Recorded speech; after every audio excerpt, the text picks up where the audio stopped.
And we begin.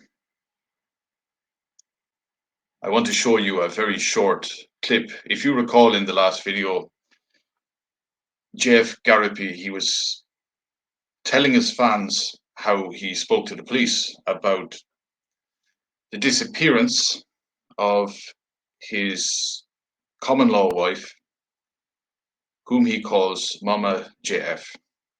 Her real name is Elora Patuan. And in that video, he was making out that Mama JF was like a Mossad agent. She could get through various countries without a passport. She could change identities more or less. She could hide herself from, facial recognition cameras. They really didn't know what they had on their hands, you know. She could be anywhere by now, anywhere in the world. And I decided, you know, because in this video I'm going to show you, he has an interview, he does an interview with a channel called the Crucible. And in that video, I think he mentions that she's very high IQ. And so I thought I would do a bit of sleuthing. I would see if I could find some clips where he's talking to her, and to see if he's talking to her as though she had a very high IQ. And I found numerous clips. I don't know if I'll be able to do this tomorrow night. I might do a very short video tomorrow night with some clips that I came across. He also did another interview last night. I don't know if I'll bother analyzing all of that. The interviewer was, she was just useless, absolutely useless. In the interview you're going to see now, I think the guy is very soft, very soft.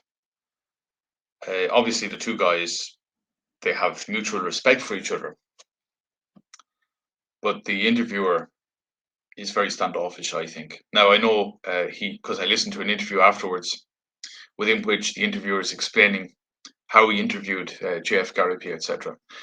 And I think they had to go over some ground rules, questions that were not to be brought up, etc. And the main question was that questions about his children weren't to be mentioned. So that's it. Yeah, so let me play this first video and let's see if, you know, after telling the police how intelligent Mama JF was, let's see if JF Gariepy speaks to her in the way you would speak to a very intelligent person. So check this out. And by the way, yeah, I'll put links to the channel for the Crucible.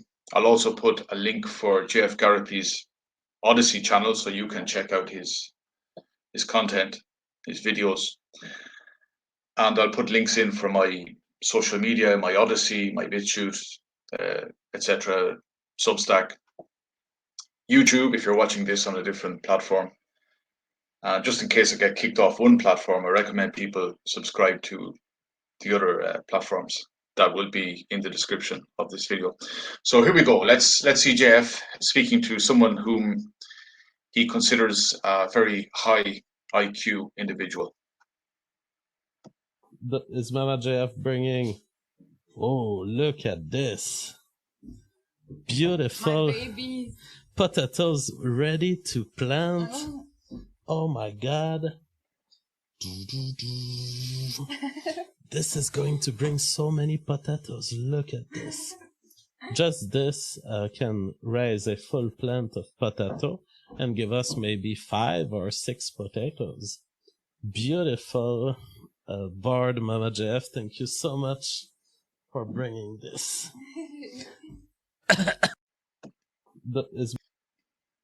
All right. I think if you spoke that way to many 6-year-old girls these days, they would probably roll their eyes at you. Yeah. Right, let's get into this. This is going to be a a longer, well, it's going to be a longer video than the one from last night. Let's go. So add to, right. Skip this. So the guy's name,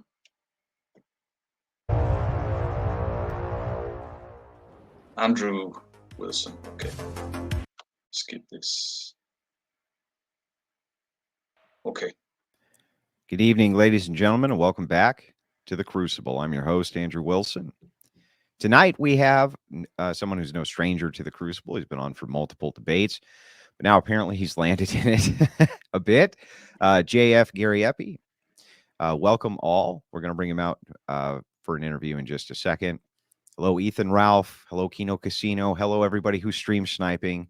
You're welcome to watch as well. JF Gariepy, long time no see. Welcome back to the Crucible. Hello. It's a pleasure to be here. I'm a little bit disappointed by the thumbnail, Andrew.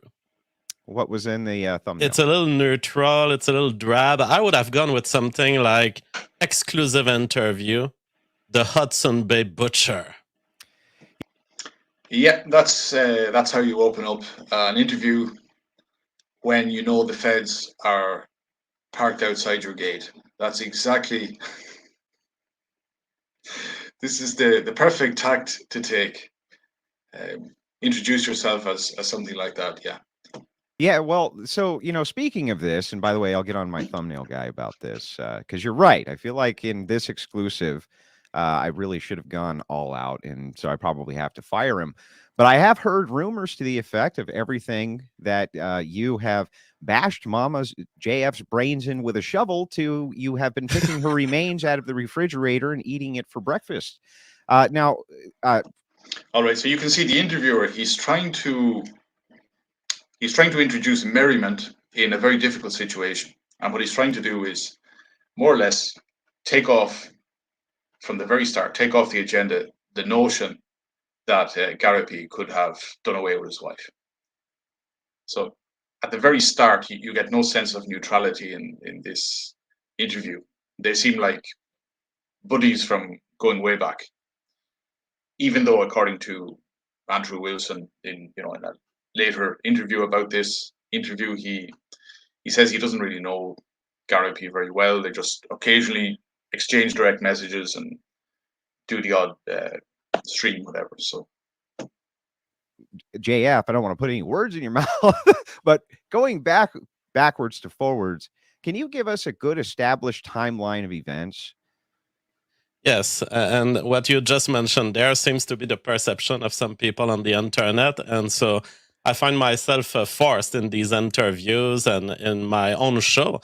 I didn't want to talk about this story for many days, and people saw that I was a little more nervous on stream, that I had a little less time for preparation in the last few weeks, and in the last week mostly, and it was largely because I was thinking about this case, but I didn't want to talk about it. But now that the police decided to go with the case of the disappearance of Mama JF, it's now public, and it's better for me to talk a little bit about it to correct the misinformation that's out there, and also to help this investigation, because I don't think it's an investigation that targets any sort of persecution against her or me.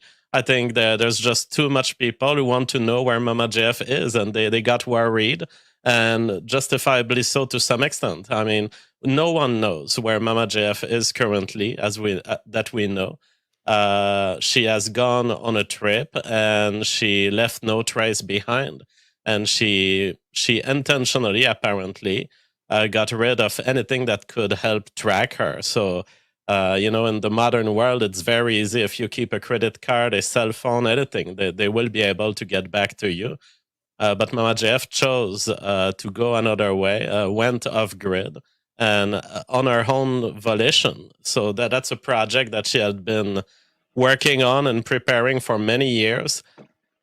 Okay, so I just want you to bear in mind that he said she wanted to go off grid. Now, if you want to go off grid, that does not mean urban living. It does not mean living in the cities. It does not mean being homeless in cities. Going off grid means going out into the middle of nowhere, more or less, The more rural, the better. So just bear that in mind that he's said that. And he said that it was a long-term plan of hers. She'd been planning this for ages. It wasn't just a spur of the moment decision. And I have respected her liberty in doing so. So she chose to go, and now the police is looking for her because she has given no news to anyone, and she could be dead. She could be dead, or she could be having fun at some party and just didn't hear about her loved ones who are worried about her. All right. It's just interesting that he said she could be dead twice, and then he gave the alternative. Now, JF, you can understand how this could turn into such a human interest piece. It was an explosive bombshell that you dropped on your show. It's been picked up by multiple shows, and the entire internet has been speculating about where is Mama JF? What did that evil JF Gariepy do to her? Right? I've seen this over and over and over and over again. Now, to be fair, JF. So again, he's once again the interviewer. He's more or less ridiculing the idea that Jeff is some sort of serial killer. He's ridiculing that, and you get the sense, as the viewer, you get the sense that this Andrew guy, he really wanted this interview. Obviously enough, he got this interview. JF Gariepy is a hot piece of property at the moment on the online community. JF Gariepy spends a lot of time online. You could say he lives online in a way. And this Andrew guy, he doesn't want to screw it up, because maybe this is his chance to, get even bigger celebrities, celebrities, or celebrities in general, onto his show. So he knows this is a great opportunity. He doesn't want to screw it up. He's going to be very accommodating in this interview with Gariepy, etc. It's going to be a very, I would say, softball interview. Now, there are occasions where he does challenge him a little bit, but not a lot. Let's continue. Yeah, it's a little odd to kind of go on your show and drop a bombshell and say, hey, listen, not only is she disappeared, but she just kind of conveniently decided to make sure to leave no trace of herself behind, no way to contact her, no way to discuss anything with her. That's a little weird, right? Well, yeah, I mean, you can think all of the weirdness you want, but it's the kind of girl that accepts having, sex with me. So it's just, sorry. If you ever find a normie 100 IQ woman who's a elementary school teacher who wants to date me, okay, you'll have a more normal JF life. But as long as you send me these girls, it's going to get weird, yes. Okay, you send me these girls. Now, I thought he went out and he took Mama Jeff off the streets and helped her. So I thought he was the one who went out and got her. But here he's saying, these women are just sent to him. It's like they're, the postman delivers them. So let's move backwards into the day that you dropped Mama JF off. Can you just give us kind of a brief overview of what led to this? And what was the day that you actually did drop her off? So Mama JF, well, the events that led to it is years of Mama JF wanting to go away, feeling that perhaps what she wanted to do with me was done for her, and she brought lots of joy in my life, and I'm very thankful to her for that. So to me, it's like, okay, you came in my life and you gave me great things, the most important things in life. And so I'm not going to complain if you want to go out and be peaceful and, go out without destroying everything, without attacking the family. And so she chose to go out, and she has prepared for this for years. In fact, in 2021, she had done a test run of this trip. Basically, her strategy was to hitchhike. And in 2021, she did from our current location to Quebec, which is more than 10 hours of driving. She did it all on hitchhiking, and this was in her habits before. She has done this all of her life before joining my life. So I took her out of a very hipster lifestyle, hippie lifestyle. She has traveled across the world, from Czech Republic to Spain to North Africa, going through borders, sometimes with passports, sometimes without passports. She has been around the world with these tricks of her of survival, and she was decided that in June, that was her target day to go away and do it again, but perhaps in a more serious way, perhaps in a more permanent way. I didn't know. So all I knew is that she would leave, and that perhaps she could come back weeks later, or perhaps she would never come back. I do not know. She was cryptic in leaving. And so in May, she started equipping herself, buying camping material. She ordered stuff. Okay, so in May, that's just maybe 3 weeks before she departed, 3 or 4 weeks. Right. I just think, yeah, it's interesting. On Amazon, and on Amazon, yeah. So I'm sure he's told the police this, and they can check records that such and such was bought, perhaps under her name, camping equipment, and we find out later that it's highly unlikely that she brought much camping equipment with her. Kind of thing that allows you to survive in the wild or be around a campfire comfortably, that kind of stuff. And in June, she was prepared. And on June 17th, she asked me to give her a first drive, which she had done in the past also. Mama JF likes to be brought at certain place where she knows that there are more truckers, where she has more chances to get a hitchhike customer, not a customer, but a hitchhike person willing to carry her. And so I brought her exactly at the place where she wanted, which was close to a bridge in Canada that is very well known. And that is the most passing place where she can grab a trucker that she knows will do for her many hours of traveling. All right. Yeah.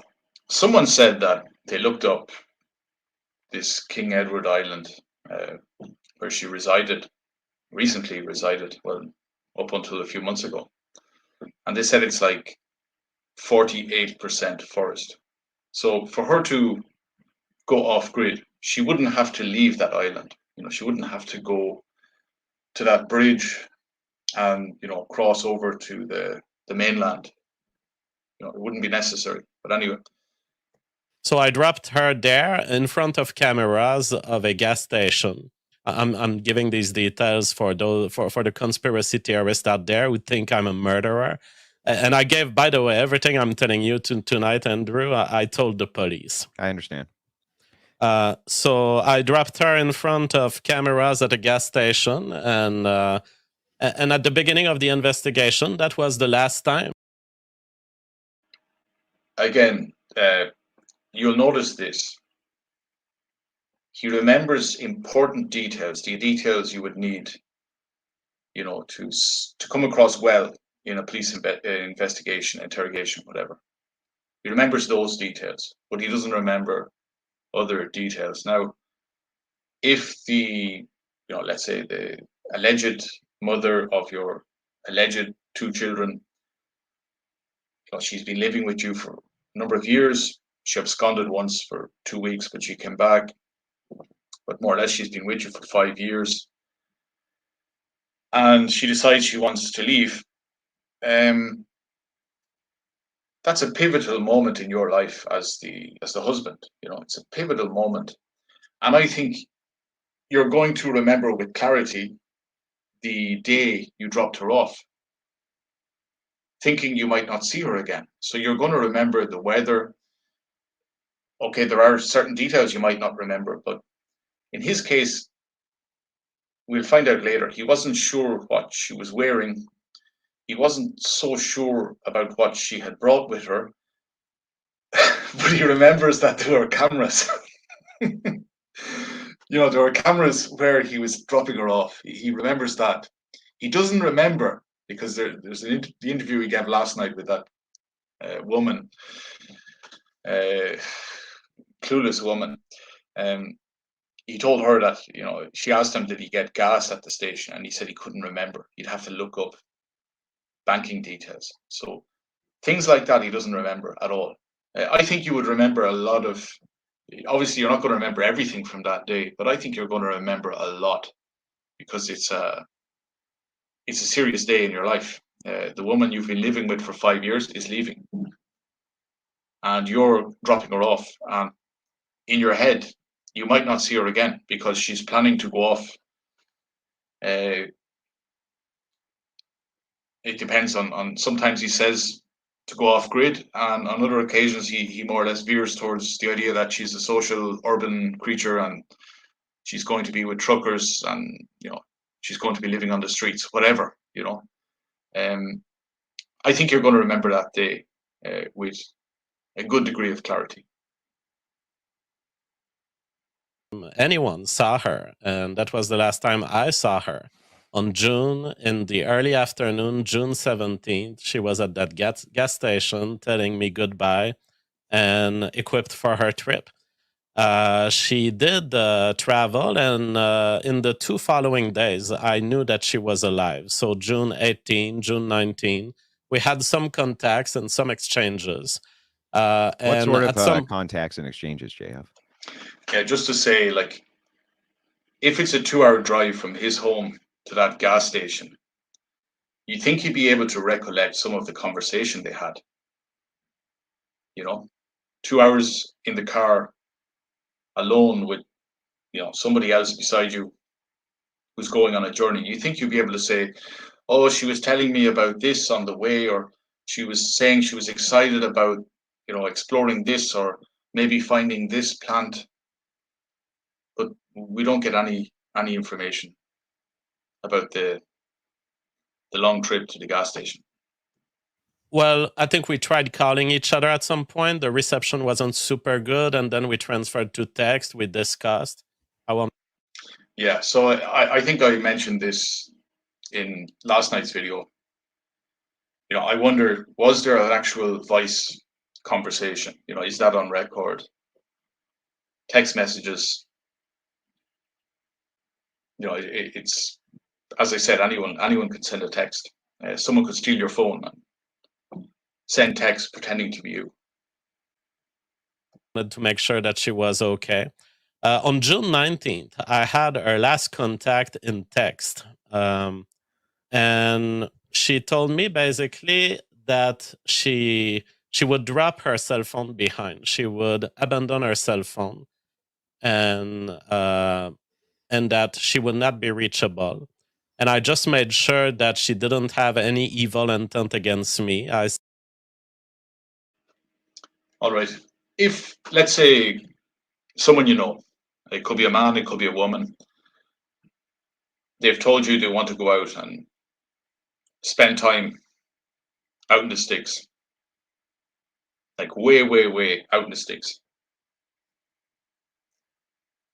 And you tell them, all right, well, you know, keep in touch when you can. And they say, fine, fine. And then 2 days later, they send you a text saying, yeah, I'm not going to be in touch anymore. I'm going to change my phone, or I'm getting rid of my phone. The first thing I would think would be that A, they're planning to commit suicide, or B, someone has somehow managed to get hold of their phone and is up to something. That's what I think. But Jeff thought something else. Said, are your new plans dangerous for me? Are you going to attack me in any way? And she said, no, you don't have to be worried. I am just going away and I will not be reachable. I have a plan. So those are the last words of Mama JF to me.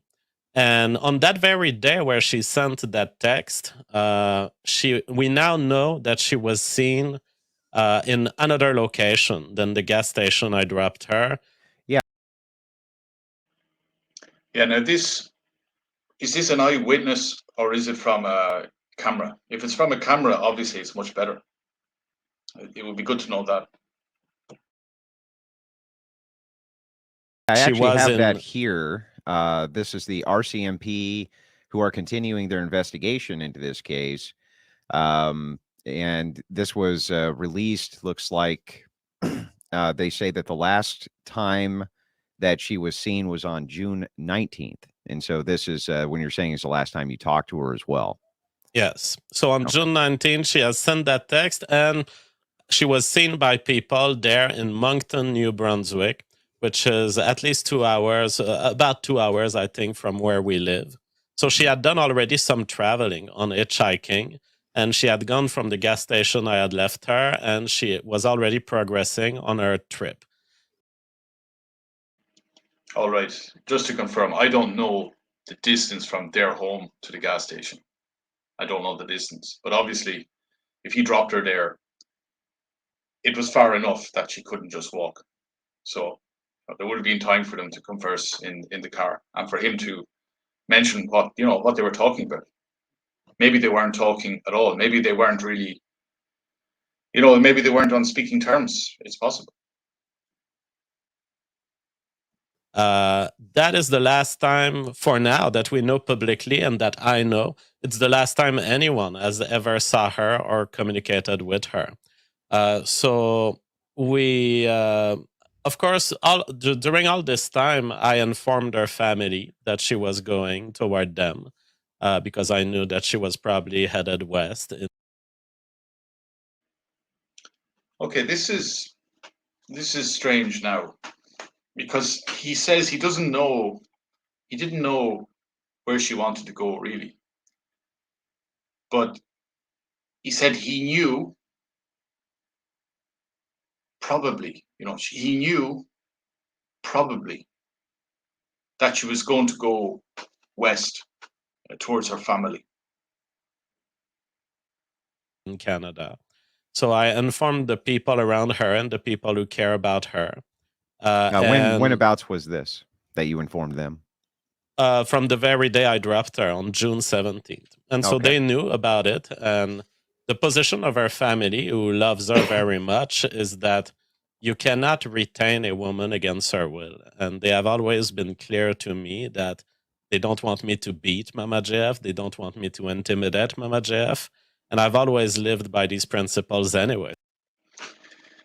Yeah, someone else mentioned this, and I think it's worth mentioning as well that if you're going out with someone, obviously, let's say you're going out with a girl, her brothers will naturally be a little bit wary of you.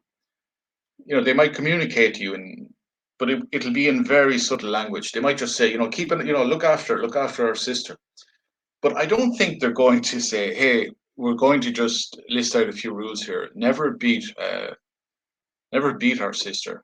Never hold our sister against her will. Uh, I just can't imagine that unless they're Sicilian mafiosi or something like that. So it's not like I needed to be told by them not to do that, but we were all agreeing that if Mama. Yeah, and by the way, if they actually did say that to him, that means they didn't really, they didn't think he was very, I would say, a safe pair of hands. If they had to actually state that to him categorically, they must have had some hesitancy about him dating her. JF wants to travel, she can, and that she is a free woman and she has a full understanding of the risks. There Now, are risks. the family that you talk to, is this like extended family, mom, dad, this kind of thing? Yeah, mom, dad, close family of that kind. Okay, so they were aware when you dropped her off that you were dropping her off on the 17th. They knew completely what was going on. This was viewed on surveillance cameras. And has she had any communication with them? I mean, this is a personal relationship between them, so I don't know in full, but I know that since June 19th, they are also looking for her. So I would suppose that they haven't gotten any communication from her. I suppose they haven't got any communication from her. So I'm getting the sense that since June 19th, he hasn't been in touch with her parents. That's the impression I'm getting here. Okay, gotcha. So I went actually and pulled out my own hiking gear, and I did like just to kind of wait it all out. And I go and hike quite a bit myself. For 2 straight days of hiking in the wilderness, I carry about 35 pounds of equipment, which is a little more than you should. Okay. But I always prepare for contingencies, emergencies, things like this. If I was going to go out for a week, it would probably be around 55, 60 pounds. What sort of equipment was Mama JF going into the wilderness with? According to the kind of update missing persons report, she was just kind of seen with a nap bag, right? Just a regular backpack. So what was she carrying in the terms of survival gear, JF? Well, I mean, I know that she's been collecting a lot of stuff, the kind of things like a stool for sitting around fires, some material to light a fire, a knife. But looking at the size of her bag as she left, I wouldn't think that she was going at the point when she left. I wouldn't think that she was going for extended survival in nature. Mama JF, when she goes on hitchhiking trips, she uses human society a lot. She will. All right. So this thing about going off grid, buying lots of camping material off Amazon, it didn't seem to have any importance then, because now we find out that she left with a backpack. You're not going to fit a tent in a backpack. You're not going to fit a stool into it, I'm guessing. You're not going to fit much into it. You'd barely fit a clean pair of clothes, maybe a couple of sandwiches. You're not going to fit a lot into a backpack. So now the story is changing a little bit. And it's again, you think when he would have seen her getting into the car with just a backpack, you think he would have asked her, wait a minute, I thought you wanted to live off grid or go off grid. Why are you traveling so light? But he doesn't mention any of that. Ask for help. She will find new friends to partner with. She will receive help and gifts and food. We're not talking, at least as far as I know, she had no intent of going into the actual forest, surviving for extended period. She may pass in a forest at times to get from one road to another, but that is it. Mama JF is a urban creature. Yeah, so urban survival is what you're talking about. Okay. So as someone else said in a previous video, urban survival is another way, it's a fancy way of saying homelessness. Homelessness. One of the keys here, though, is that if you're going to cross borders and you're going to do this kind of thing, that you've expressed it's been a meme on the internet, 00 Mama JF, right? 00 agent. That's still going to require things like passports, sets of identification, things like this. You would think that the authorities could fairly easily track that stuff down if she had been crossing into any borders. So it stands to reason she's likely still in Canada, right? As the investigator told me exactly this, and I said, Mama JF is a special case. She has not been. She's a special case. Emphasis on the special. Let's hear what he's got to say here. She has shown in the past being able to switch countries at time using networks of smuggling. When she visited the Spain enclave in North Africa, where she was observing migrant movements. She went there, and I believe that she had lost her passport and was able to get from country to country without passport. And so, as I said to the investigator, sure, I don't expect her to be outside of Canada, but I also wouldn't bar it as an hypothesis. Well, I mean, there's only one place that she could go from Canada, which would be right south into the United States. That would basically be where she could go. That is a false right? assumption. As I said on my show, she could be on a container of bananas headed toward Peru right now. Right. So in his last video, he said she could be on a boat on her way to Morocco. Now he's saying she could be on crate of bananas going to Peru. For all we know, she could be standing at the very top of Machu Picchu as I speak, and she's probably got a spray can, and she's spraying JP Gariepy, King of the World. It's highly likely. Do you think that that's actually likely? I think it's totally possible. Mama Jeff is capable of everything. There is not a sort of travel that she hasn't done. That's interesting. And what did the investigators say when you told them that? And well, I told them you'll basically be pursuing a fugitive who has committed no crime. I told them you will probably find her on her way to Morocco or on her way to Peru. You could find her anywhere except Canada. She is not in Canada and certainly not living in my drywall. The recent drywall, the drywall I put up 24 hours after she had disappeared from the map. She is not living in my drywall. She's not living under the potato patch in my jardin, my back jardin.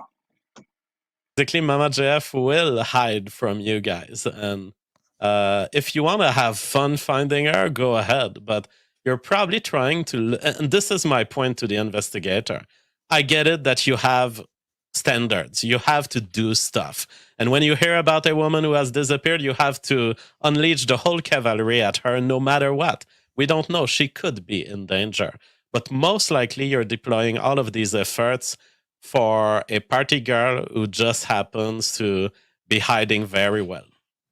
Yeah, I mean, if I was in the investigator's shoes, and I'm just going to be as completely blunt and honest as I can be, of course, that would sound really weird to me that you take a woman, and this is uncommon anyway for women to be traveling alone, especially in this day and age, let alone, cross country and hidden in banana carts and, things like this, being smuggled across borders, 007 style, and also killing all of their electronic equipment.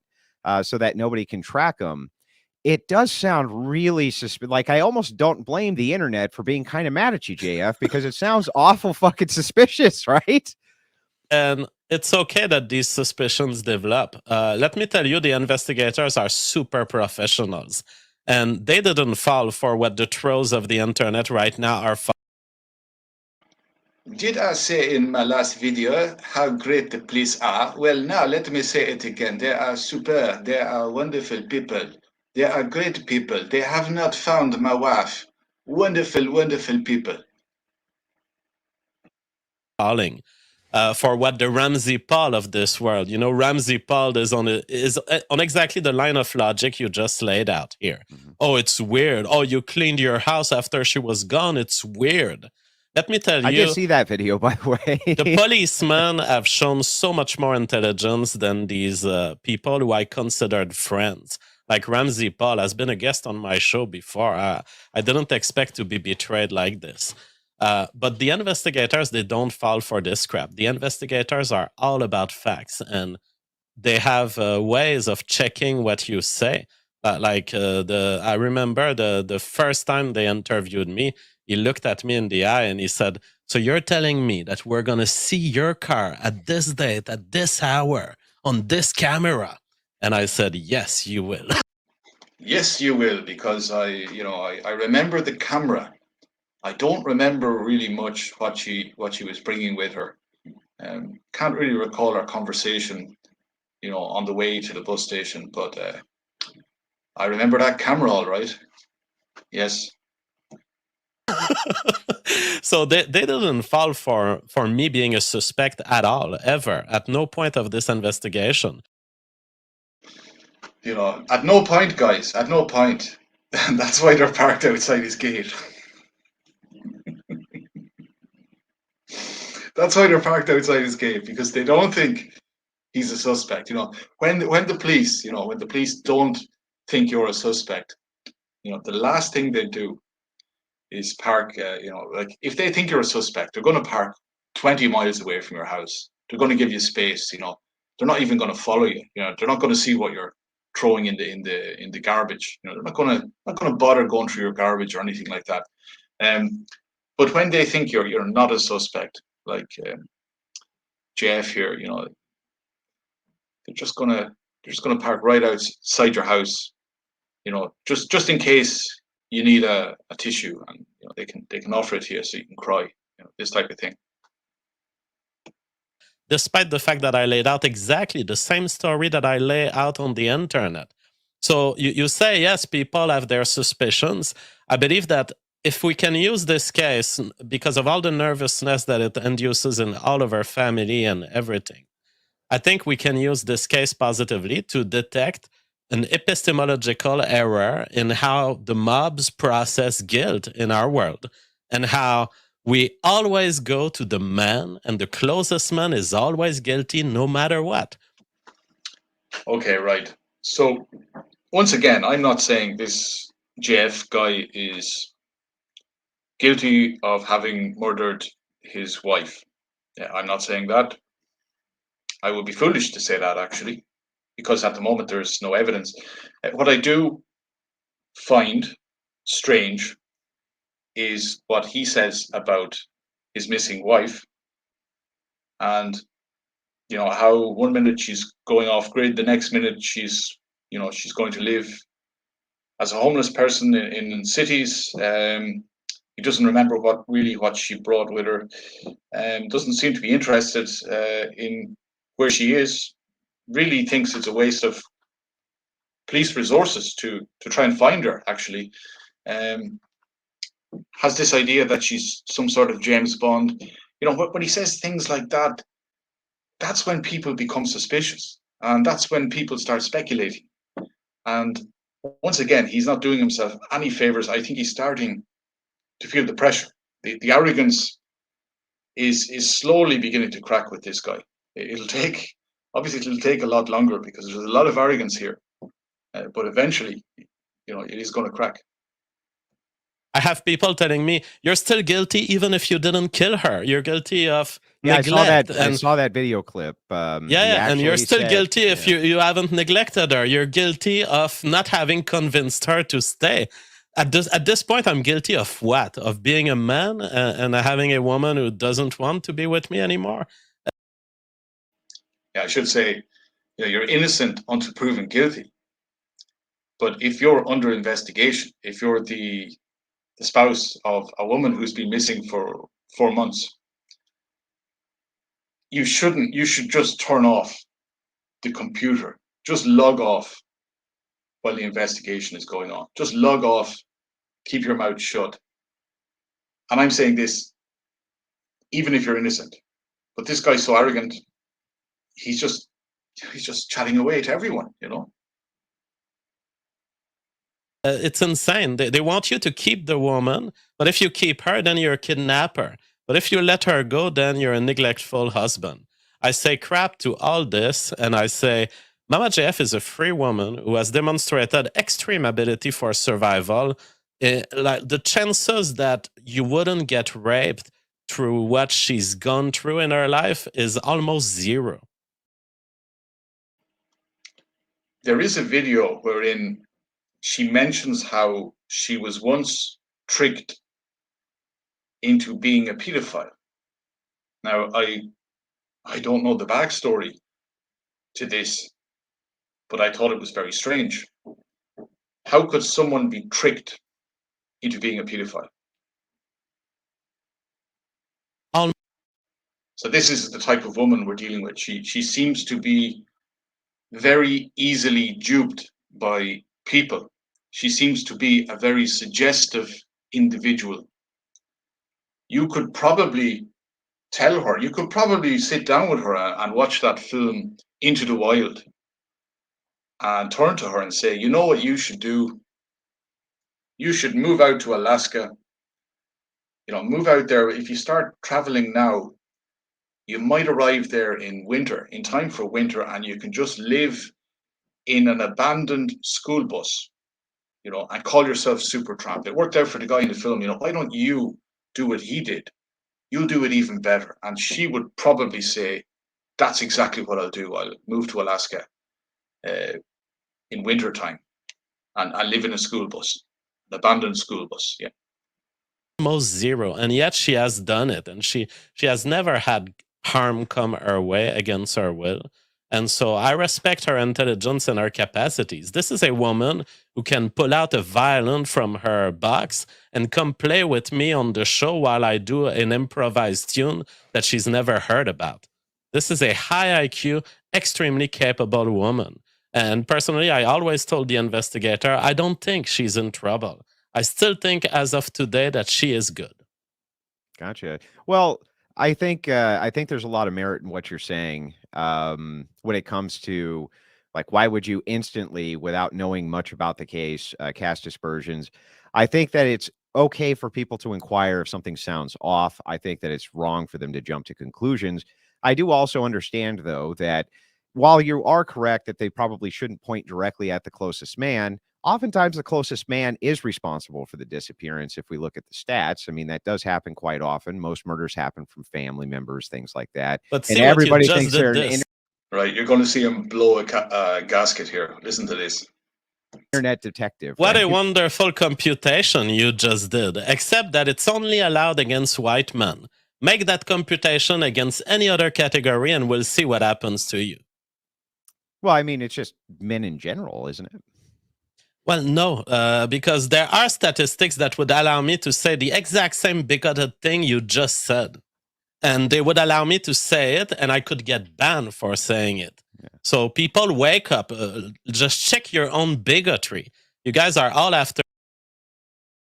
You can see that this Andrew guy, he looks absolutely terrified that the interview is going to end. And, he looked like a terrible interviewer. He's really hoping that if he just stays quiet here, lets JF throw a few ties out of the pram, the interview can continue. Me, and ultimately it's because you hate men. I mean, fair enough. I was just going off of like the stats that they show when it comes to if a person has actually been murdered at all. It usually comes from the family. Yeah, but we don't do accusations of murder in this society on stats. It's like I could be part of a group of people who murder a lot, and I could happen to be the one who doesn't murder. And our society has a commitment to principles of due process that allow us to say, even if you're a group that commits a lot of murder, we're never going to get at you if you haven't done it. Yeah, I mean, right. But if you were a detective, let's say JF, and you had worked like 1,000 of these types of cases, like a whodunit style case, I mean, if all the statistics and most of what you saw showed that it comes from the family and generally from them, I mean, wouldn't you logically follow that in your investigation style? No. And see, this kind of probabilistic thinking is exactly the kind of parasite that's taking over society like a cancer, and we must eliminate it completely. What you mentioned there is not investigative good practice. And what I've seen from the police of the federal government of Canada and the major crime unit is not what you lay out at all right here. They don't care about probabilities. They care about facts. They care about everything they can know for sure. And they start from what they have that they can know for sure, and then they make a step above, and then they question. And then they integrate all this information, and they don't ask themselves, is it likely that? Is it likely this? They go with what they know, and they make one more step and one.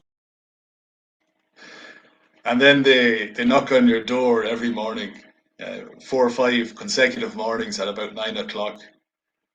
And they just leave a van parked outside your gate all day. One more step. And now they're at their second step. They are now in Moncton 2 days after I dropped Mama JF. That is good police work. And what you mentioned there is what I've seen again and again in family courts. And that is good police work, Dave.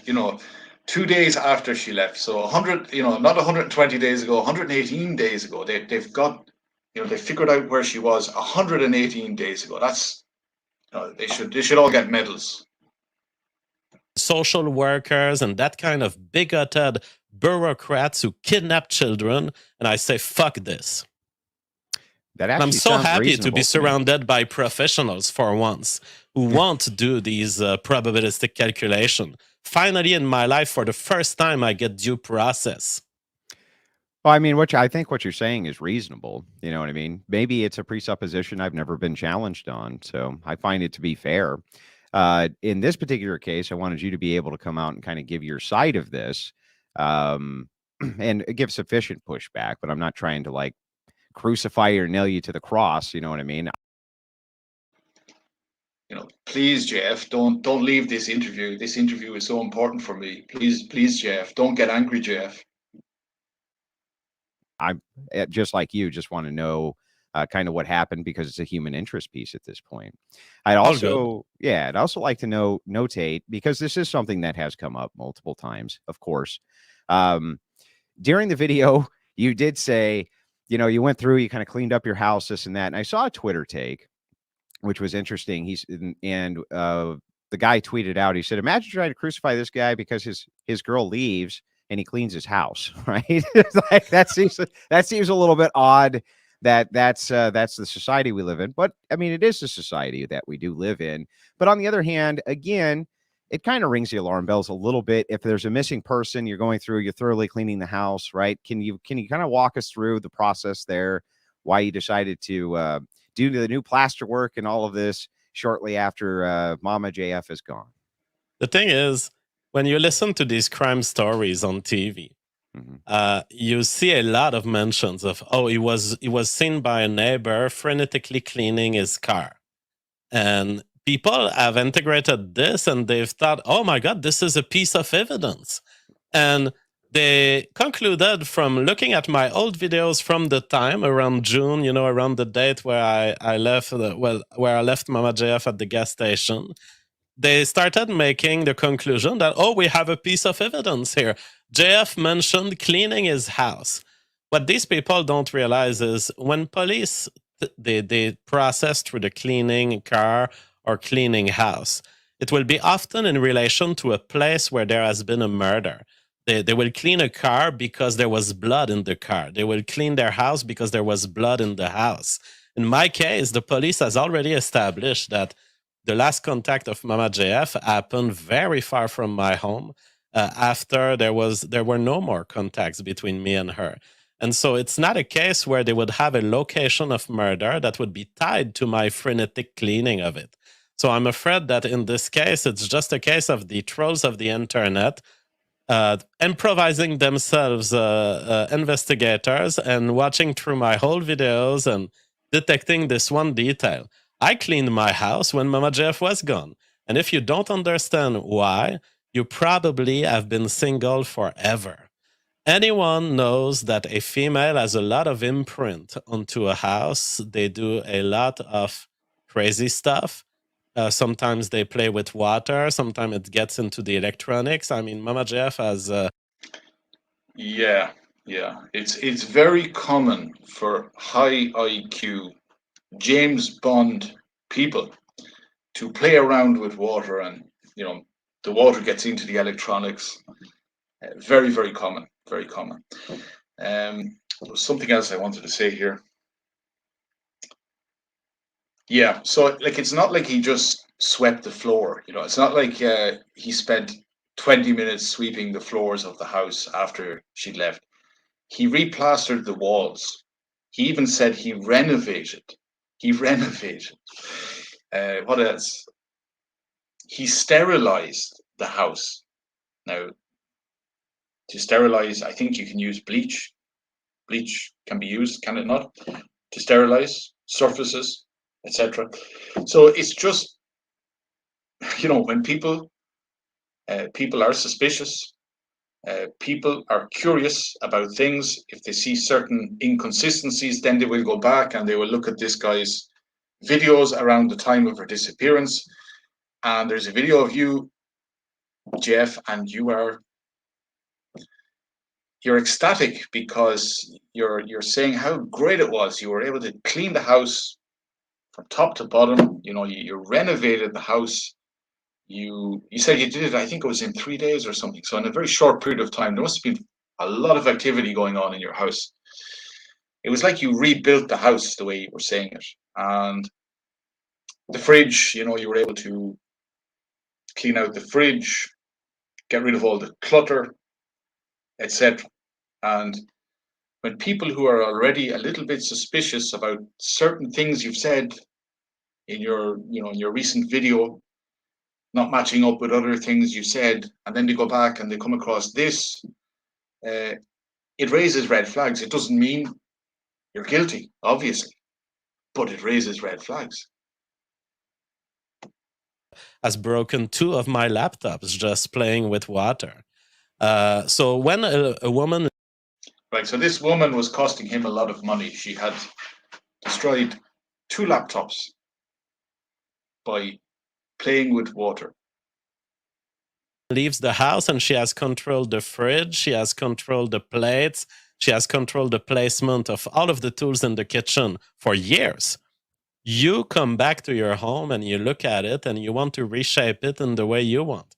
So I reshaped the home when I came back from dropping Mama JF, and holy shit, did it felt comfortable after years of having a packed fridge. I love a fridge that there's lots of space. I love to have so much space that I can put my arm in it and reach for my Diet Pepsi can that's at the center of it.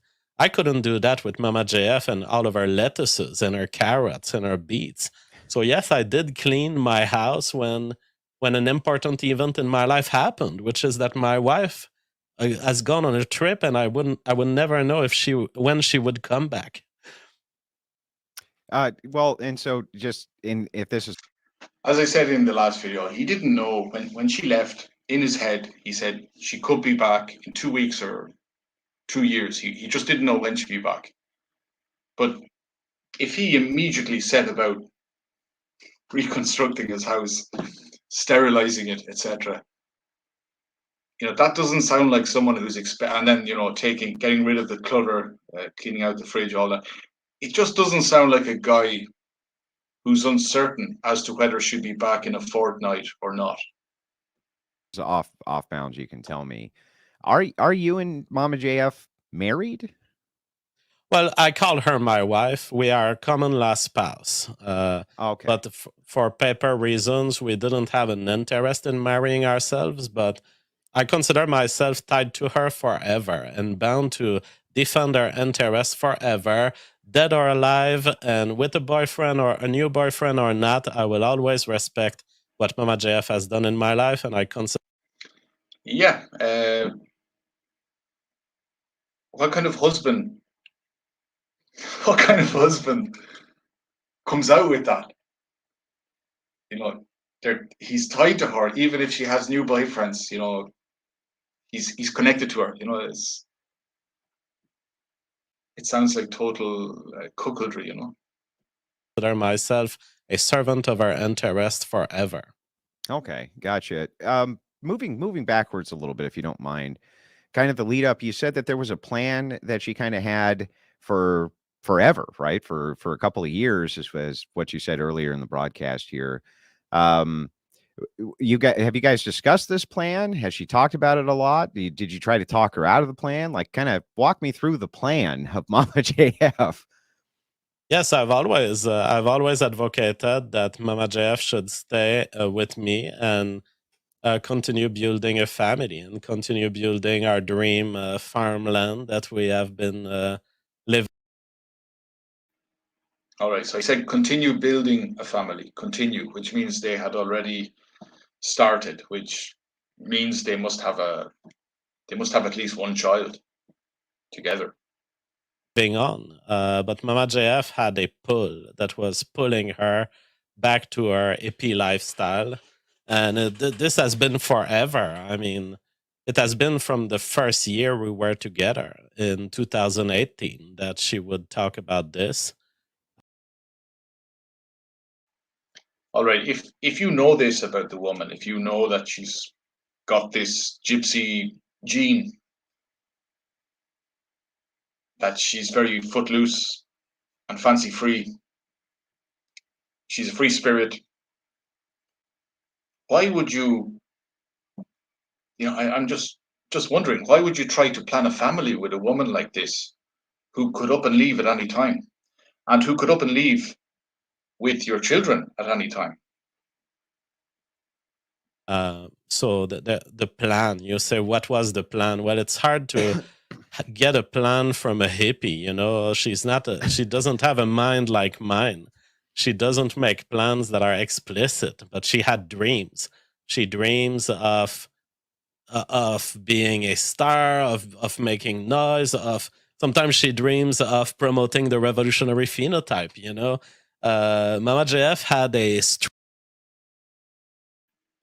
He just so happened to have that book on his desk that he could lift up at any moment in this interview and plug.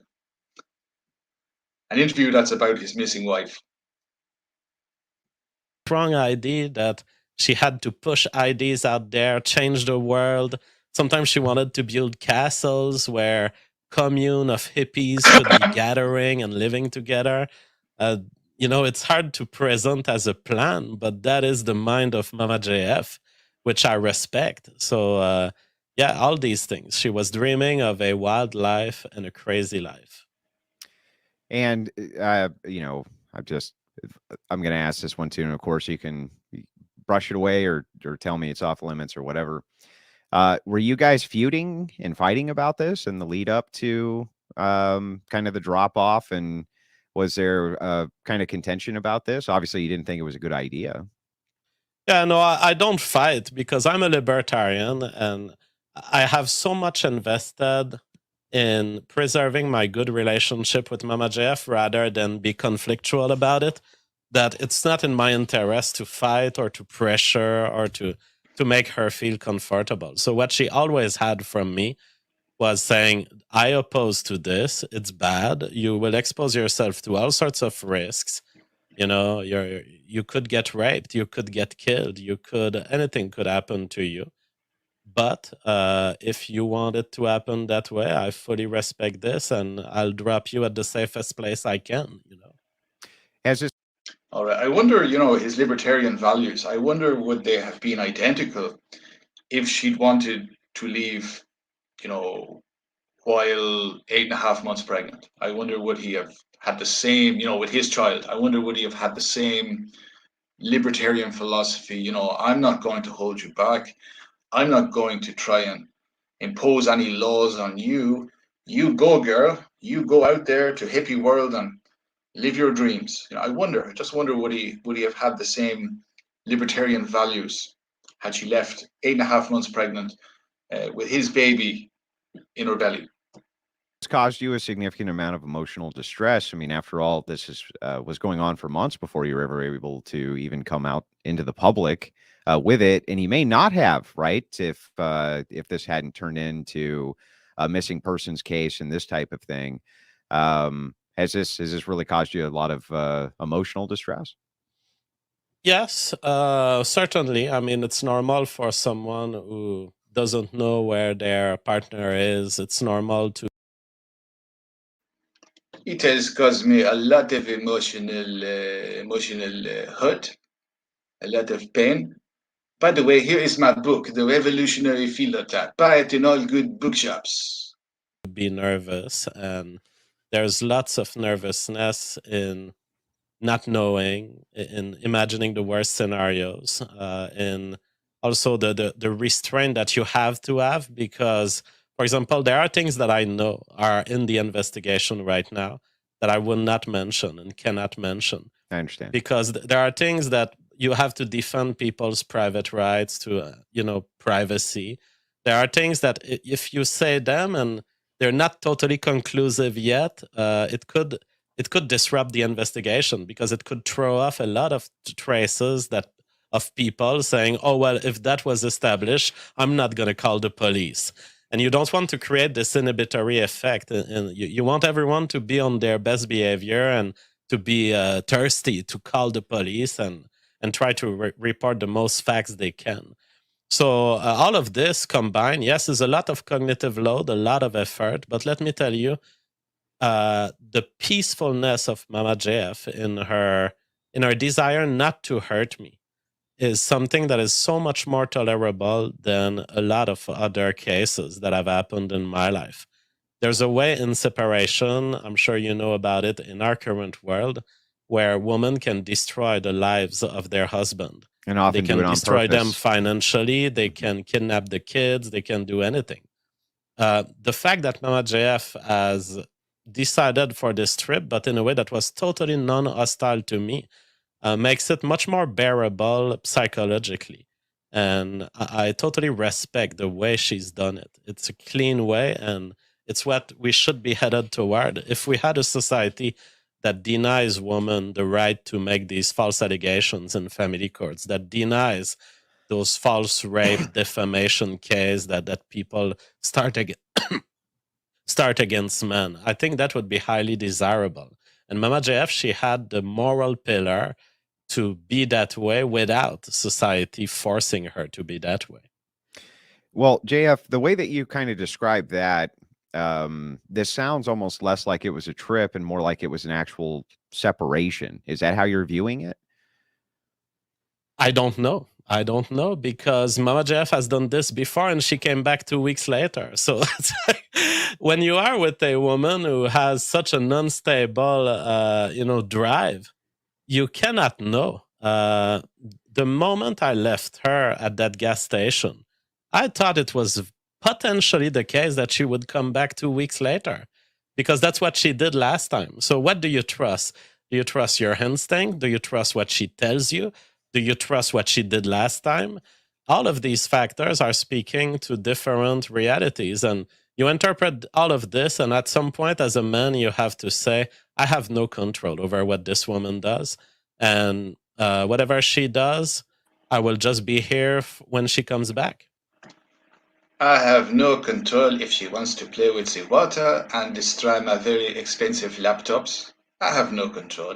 No control. And that could be in 2 weeks from now, or it could be in 20 years from now. I don't care. Do you expect that she will come back? I act in every day of my life as if she could come back. And if she does come back, I'll be there. And if she doesn't, that is also fine. But you're hoping she is, obviously. Well, I'm neutral because I don't want her to come back if she doesn't want to come back. And I know Will when I see it, and I've seen her leave of her own will. So I wouldn't want her to come back and feel imprisoned or forced to come back. But if she does, Right, he couldn't answer the question. He couldn't say whether he wanted her back or not. He immediately had to switch it to, well, it's up to her, if she wants to come back, she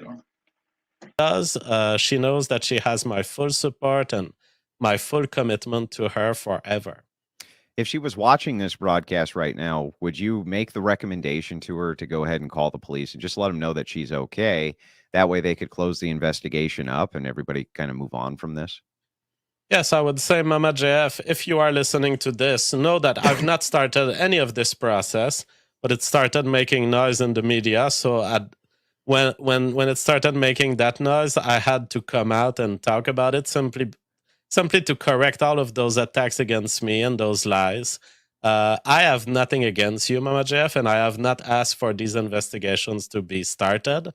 But if you want to calm everyone down, and if you want to calm the police and just diminish the tension and diminish the media attention around this, just find an encrypted way to signal your life that you are alive. If you don't want to talk to them, I opened a Proton Mail email. You can send me an email. Prove in that email that, tell me something that only you would know. And that way it would prove that it's you, and the police will be reassured. I think that's all they want anyway. So if you don't want to be located and don't want to be found, that's one way we can use to ensure your safety. Yeah, well, I mean, even just a call to maybe her parents or extended family, even Yeah, exactly. probably take care of Anything them, like right? this would work. Okay, gotcha. I think a phone call would work a lot better than an email, an encrypted email, whatever. So, yeah, it's interesting how you said email. Now, kind of moving forward, have the investigators been? I mean, this is still ongoing, and clearly you're still working with them. Do you think that this investigation will continue until they essentially find her? Is that what it seems to the way it seems to be headed? Yes, I mean this is the practice of the police. That's what they told me they would do anything. They would do that no matter what. So they say this never goes away. We deploy all efforts and all efforts possible until we find the person or until we resolve the case. So that is what they will do. Now, of course, by the nature of investigation, there are investigations that run cold after 1 year, 2 years, and then the investigators will have less traces to follow, less things to look for, less active involvement. But their philosophy is to constantly pursue any trails of info that gets to them. Yeah, well, I mean, it sounds like because at this point it is actually creating, I mean, maybe it's not creating problems for you, but it's definitely creating waves for everybody. And I've kind of heard you multiple times say on your show, like, look, I had nothing to do with this, to Mama JF. Are you afraid that she's going to blame you for that and then, start that process that you were worried about? No, I don't think she will, but I want it to be clear because a lot, because of a fundamental principle that you're not entitled, not any of you isn't entitled to know where Mama JF is. That is the truth of liberty. We are in a society that gives you so much things. It tempts you with a driver's license so that, oh yeah, you can drive now. Oh yeah, but now you're carrying an identity card of the state, and now you are tied in the databases of the state. Oh, here's a cell phone. You can talk to your loved ones. Oh yeah, but now you are basically GPS tracked on every second of your life. We live in a society that has come to expect a demonstration of location for everyone in existence. And the fact is that principally, that is incorrect. The state is not entitled to know where you are. I am not entitled to know where you are. And yet we have these worried agents of the government that have called the police because they noticed, despite the fact that me and Mama JF's family had assessed that she was leaving on a consensual trip, some bureaucrat. You know the millions of missing people in the world. They say every year millions of people go missing, millions of children, etc. Maybe they don't want to be found. Maybe the police should just forget about looking for them because it's possible these people just don't want to be found. The government called the police and decided to be worried. But you are not entitled to your worries. You are not entitled to know where people are. And that is a fundamental principle of society that I believe Mama JF believes in. And I want her to know that I haven't broken it. I don't believe that you are entitled to know where she is if she doesn't want to be found. Well, I don't think anybody is. I do think, of course, from my perspective, and maybe from many people's perspectives, that it's reasonable if you see somebody often and suddenly they kind of disappear with no accounting, which doesn't sound like happened in this case, but obviously that's going to throw concern into a lot of people's brains. Otherwise, this would not be the kind of internet wave that it has become to begin with, right? Where everybody is speculating and armchair detectiving, and it's become quite the human interest piece. Some kind of follow-up questions just to see if we can tie some of this up. After you did drop her off, and I'm guessing that there is actual footage, and like you said, the detective said, "Hey, the car's there. This is all good. This and that." She didn't go back to your residence, nothing like that, obviously. No, to my knowledge, she has never traveled back into my direction. So I would expect that where you find her on the line. That's a peculiar expression too. Let's go back. Let's play it again. To my knowledge, she never traveled back in my direction. So he's asking, has she been back home he could have said no, she's never been back home, but that's in between my house and Quebec, I would expect her to travel toward to begin with, right? Where everybody is speculating and armchair detectiving, and it's become quite the human interest piece. Some kind of follow-up questions just to see if we can tie some of this up. After you did drop her off, and I'm guessing that there is actual footage, and like you said, the detective said, "Hey, the car's there. This is all good. This and that." She didn't go back to your residence, nothing like that, obviously. No, to my knowledge, she has never traveled back into my direction. So, right. How would he know that anyway? That she had traveled in his direction. In his direction. Like, it's very vague. In his direction, like it could be 50 miles away. She traveled in his direction for a few miles and then veered off in a different direction. It's just strange. He could have just said, no, she has not been back in my house. She has not been back in my residence, and that's it. But is he speaking legalese here? What's the story? I would expect that where you find her on the line between my house and Quebec, I would expect her to travel toward Quebec rather than toward my house. Of course, I can't know for sure that she didn't come back, but I would be surprised. And I certainly don't know and haven't communicated with her since June 19th. Do you think that there would have come a point where, absent X amount of time, you or her family would have contacted the police after X amount of no contact? It is a build up. It's like these curves where eventually you reach a threshold and Yeah. it becomes unbearable.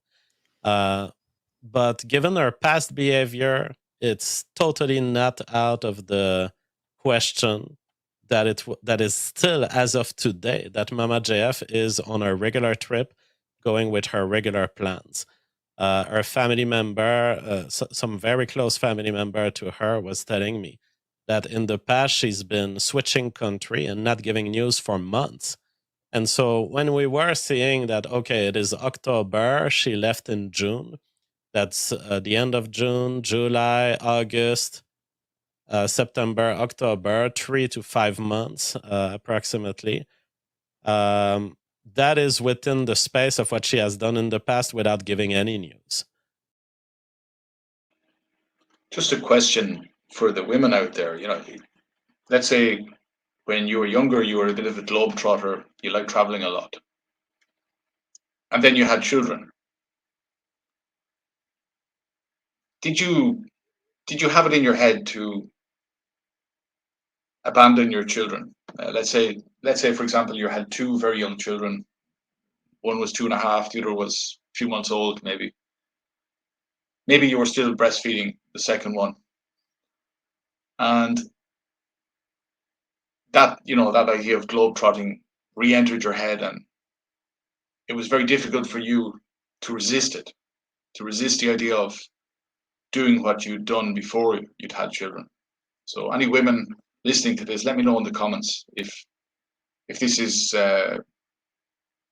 if it's very common or even slightly common amongst women that they don't change after having children. They don't become more settled after having children. They go back to the the kind of hobo life, if you will, after having children. Let me know. And so that is our choice. And yeah, so I'm still not super worried, to be honest.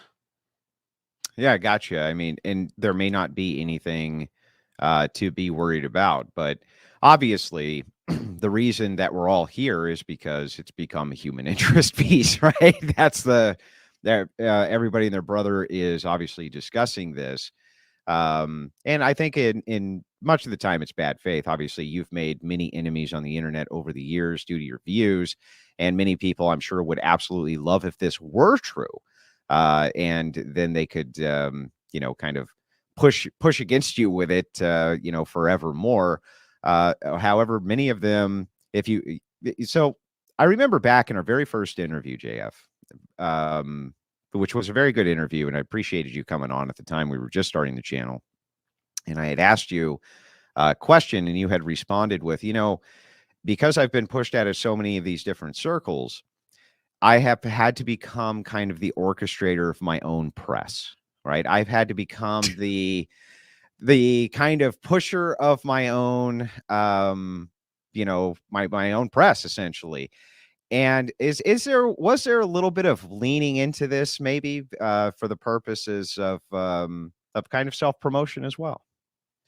No, my position on this is like whatever event happens and whatever things you don't control, and do use the opportunity to self promote. Sure. Which is what I'm doing here. And I know that Mama JF, one of the things that despite her not feeling like her lifeline was due to continue with mine for now, I know that there is one thing that she holds deeply and that she will always hold, and that will be true whether she's with me or not, whether she has 1,000 other boyfriend. Mama JF, and that's the reason she came to me first, believes that the revolutionary phenotype must be stopped. And so I don't think that she would take offense at all that I am. In the final moments when I dropped her to the gas station, I now remember her final words to me were, everyone in the world should buy the Revolutionary Phenotype because it is a super magnifique book. Yes, they were her final words, departing from my life. Talking about the book of the revolutionary phenotype, while also covering the case of her disappearance. If there is one message that Mama JF wanted to yell at the world, it is reproduce, have babies, do not let the machines take over. And I mean, I guess we've kind of covered it. There's not that too much more to cover on this, in fact, because there's just so little actual information. I guess if there was one more thing that would kind of satiate my curiosity, it's still kind of the lead up. And I understand, she's a free spirit and this kind of thing. You know what I mean? But it's just so wild to think that, hey, just kind of drop me off here and I'm gonna put the thumb up, the truckers, and we're gone. And this had to have had, like you said, months and months of discussion, but she just really never was very specific at all as to where she wanted to end up or where she wanted to maybe send this revolutionary phenotypical message and who she wanted to give it to. She didn't want the machines to take over, just kind of nothing like that. I mean, Mama JF doesn't have the kind of brain that satisfies you with details. Mama JF, and people could see it when she was on the show. I'm a guy who delivers the news, and I know the details, and I'm listing them. And when you get a communication from JF, what I wanted to say here is, yeah, he knows the details, but he's very sketchy on them when it matters. For example, what exactly she brought with her? What kind of bag was it? Can you confirm? What about all the camping material? She was going off grid, but oh wait, no, she prefers urban survival, right? Okay, homelessness, yeah. it's going to be clear and it's going to lay out all of the important details. Mama JF is a different kind of mind. She's not a mind to plan these details. She goes on big IDs and sometimes, honestly, delusional IDs to a certain extent. So no, she's not the kind of mind who will say, I'm going to market the revolutionary phenotype by doing ABC. She's just going to follow her emotions. How many times, apart from me mentioning it, but how many times has he mentioned the revolutionary phenotype in this one interview? At least 4 or 5, no? And that is what women do, honestly. In that sense, she's not so different from the average woman. She may be an extreme case of it. Yeah, well, I mean, that's it. I don't know. It's just like the free spirit thing. I get it. I understand women aren't exactly known for their, their analytical planning generally right now. I know that's a generalization. Maybe I shouldn't be looking at the stats on that, JF, right? But just from my perspective, right? Not always the most analytical minds. But the other thing is the leaving without any cash, no credit cards, none of this type of stuff. She does still have to support herself. She has to eat. She has to do these kinds of things. Does she have access to like a joint account? If you were to put money in that joint account and she were to, let's say, take some money out, then that would also be proof of. Yeah, that's another thing. You think, if he, well, obviously, that is the question. Does he really care about her? But if he did care about her, and let's say he didn't really want her to move away from the family, from the home, but he relented, his libertarian values kicked in, and he said, right, I'll drop you off because I'm not going to impinge upon your personal individual rights and all that. And we've seen, you've seen the very first clip in this video here. The very first clip I showed where she's presenting the potatoes. Now, if you're dropping a girl like that, a woman, some people might say a girl, if you're dropping her off to a gas station, she's going off, I think you definitely want to double check whether she had money or not, for a sandwich, for a ticket, maybe a bus ticket, instead of being picked up by truckers, picked up by strangers. You might say, well, look, at least take a couple of $100 here for food and for public transport. Do it for me. I just, when I leave, when I drive back home, I just want to be, I want peace of mind to know that you've got some money, and if things go wrong, you can buy food. You could stay at a hostel or whatever. But I don't think, from what I listened to two days ago and listening to this interview now, I don't think he's mentioned about offering to give her money. Life, right? Oh, Mama Jeff knows she can enter a bank that will hand her money at the declination of her identity. But Mama Jeff is not like this. Mama Jeff has But she didn't bring any identity with her, as far as we know. decided to go on a trip of self-sustainment. And She didn't bring debit cards. She didn't bring credit cards. Don't think she brought a passport. She brought a mobile phone, but then either she said she was going to change it, or she was getting rid of it. she has done it in the past. No, she doesn't need credit cards and debit cards to survive. Believe it or not, I have someone was saying on social media, I heard that you can survive without a cell phone for 30 days. Mama JF is that kind of person. She has traveled internationally before without any form of food reserve, any form of support, and any form of electronic or reserves of money. And she can do it. She can survive in the wild. She can survive in the city. So you have it. She can survive in the wild. She's versatile. She can survive in the wild and in the city. And I am not scared at all for her ability to do that. Okay. And then, by the way, how does a woman on the streets get money for food? Can someone explain that to me? What's the MO for a woman living on the streets with no money? How does she get food? What does she have to do to get food? since she's left, and I know that this is a bit personal, but is your household in a bit of turmoil still over this?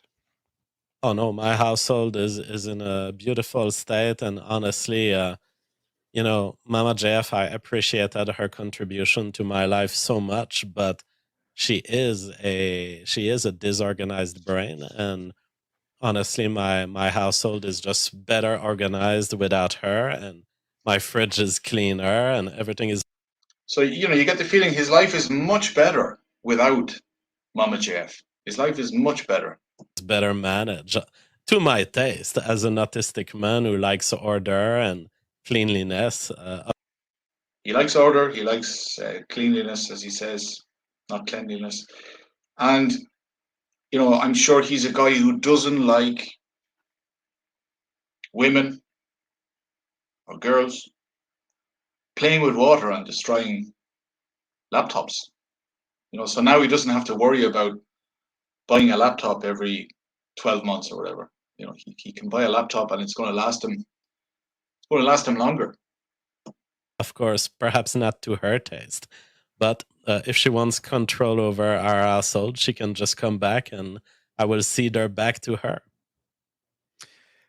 Got you. $10 comes in from KS. He says, I hope she's okay. So there's quite a few super chats, but most of them we actually covered the answers to, and some of them are troll chats. I have JF for about another 10 minutes. I only wanted to have him on for about an hour. If you guys have some questions that aren't troll questions that are actually pertinent to this, I will ask him those questions if you want to send in a chat. And I'm sure that he's happy to answer them, but keep it on topic. And we're not gonna talk about anything in too personal of a detail. When it comes to family, children, that kind of thing. So don't even bother with the super chats asking about that. There was a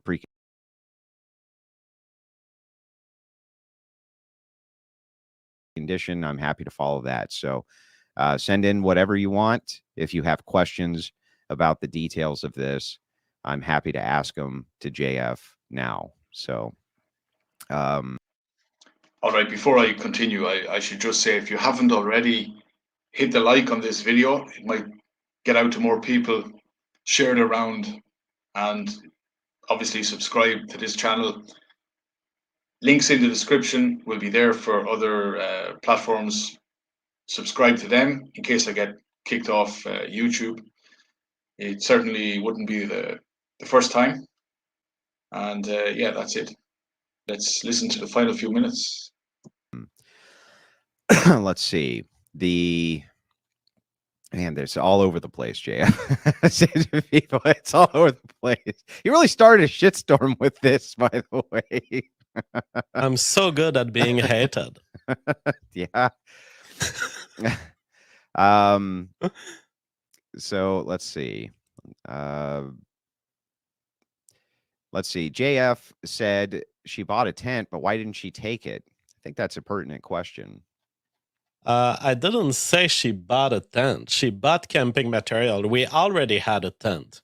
I do not think that she brought it though. It was a very small backpack she left with, but we do have a tent, and she did buy camping material. But I don't think she left with the tent. Gotcha. Yeah. Well, I mean it. Right, like if he cleaned the house, he thoroughly cleaned the house, would he have come across the tent, or is it out in a shed, out in a garage? Like I'm guessing he cleaned everywhere, so he might have come across the tent and known then that, oh, she didn't take the tent with her. And as he said there, and he was kind of pushed on it at the start of this interview by this Andrew guy. She wasn't carrying a rucksack. It was just a backpack. So there's not a lot you can bring with you in a little backpack.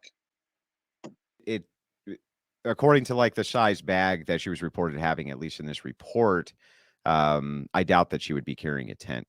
Yeah, it's our tent is in a wrapped bag, and it's pretty big. It's a big cylinder. No, I don't think she would have it. Yeah, even single. I don't think she would have it. Like, he could just say she didn't have it. But he's he's using very, very careful language here, kind of abstruse. But if you ask him if there was a camera, if you ask him if there was a camera, at the gas station, he'll tell you without any sort of mixed messages or anything. He'll say, yes, there was a camera. There was a camera. Sleeping tents. They take up a lot of backpack space. So for Yeah. urban survival, things like that, people don't usually carry that type of thing. Hoping she comes back. God bless, says this super chat. Now, maybe you didn't. Okay, so this one's super easy and straight to the point. JF, did you kill Mama JF? Well, just yes or no? No. No. Okay, I didn't think so. But then that's all. So there you go. The interviewer is saying, I didn't think so. So, he's on a certain side, and he has to keep his interviewee happy. As I said in the last video, and I'll repeat it in this one, I don't know where this woman is. I have no idea. I don't know what's happened to her. All I know is this JF Gariepy is, instead of logging off, he's being investigated. From what he said, he's got the feds calling to him in the morning, calling at his house. They're parked outside his house all day. They're asking him questions. When that happens, you just log off the internet for a while.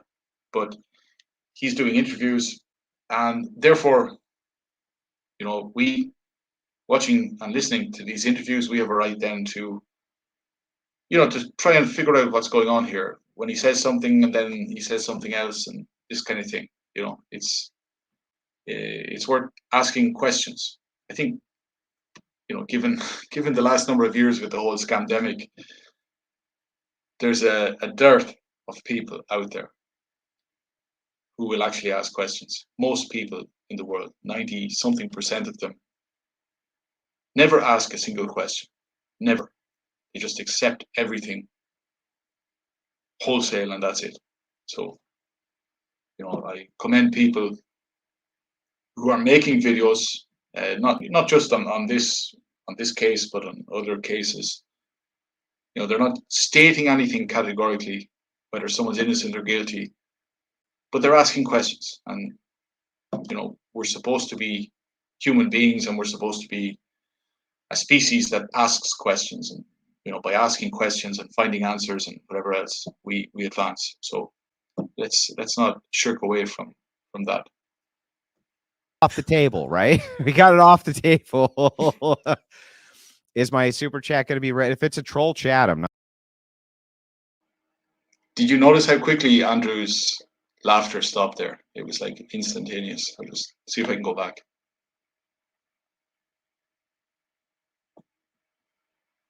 Right. Just watch how quickly he stops laughing. It's like he presses a button. Easy and straight to the point. JF, did you kill Mama JF? Well, just yes or no? No. No. Okay. I didn't think so. But then that's off the table, right? We got it off the table. Is my super chat going to be ready? If it's a troll chat, I'm not reading it. It doesn't do anything for, it's not pertinent to this. Why does the JF believe what the police are telling him? Asked Daniel Bourne for $5. I don't believe what they are telling me on just by the fact that they're telling me, but I have my own way to verify things. For example, when they say that they have last seen her June 19th, the article that they put out was describing her clothes. And although I didn't quite remember what her clothes were, by looking at the description, I can see that this is a true sighting of Mama JF.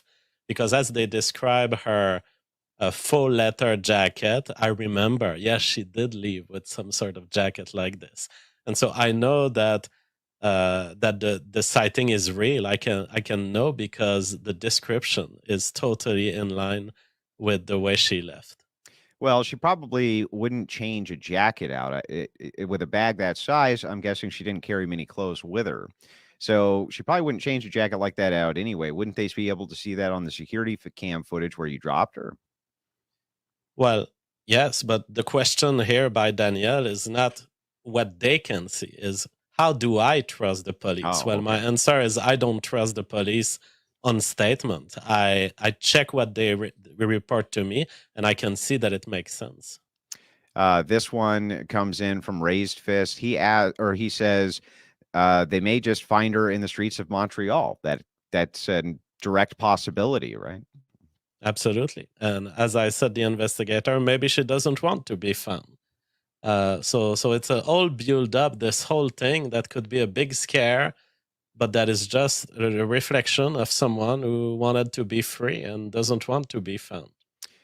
Okay. Jeff Bruno says if he told Mama JF's family that she left in June, why'd the family never contact the police after these couple of months? He actually went into this in pretty good detail, just so you Yeah, understand. so I've been in constant contact with her family, and there was always this rotating question of should we be worried? Should we call the police? And Okay, right. So he's confirmed that he has been in constant contact with the family, right? That's positive. there was a general consensus that emerged. And to each of these people in our family, I've always said, if you want to call the police, go ahead. You know, it might put me in some trouble. It might give me lots of bad public exposure, but I'm not going to judge you if you call the police. Right, right. So he told him, if you want, go ahead and call the police, but just bear in mind that I could get into trouble if you call the police. It could inconvenience me in some way or other. So, just bear in mind, but feel free to call the police.